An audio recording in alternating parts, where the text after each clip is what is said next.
साखर, डाळी, तांदूळ, खाद्यतेल, गहू, पोहे तसेच सुकामेव्याच्या दरात लक्षणीय वाढ झाली आहे. व्यापाऱ्यांच्या मते आंतरराष्ट्रीय बाजारातील बदल, वाहतूक आणि पॅकेजिंग खर्च वाढल्याने किराणा माल महागलाय.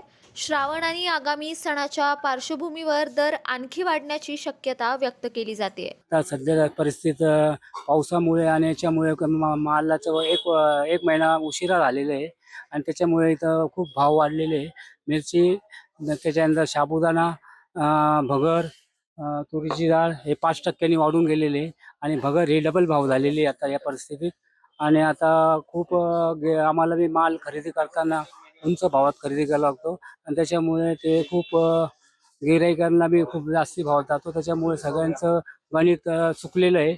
सणासुदीच्या तोंडावर वाढलेल्या दरांमुळे सर्वसामान्यांचे घरगुती बजेट कोरमडले असून महागाईचा सर्वाधिक फटका मध्यवर्ती कुटुंबांना बसलाय. न्यूज डेस्क, आपलं नाशिक.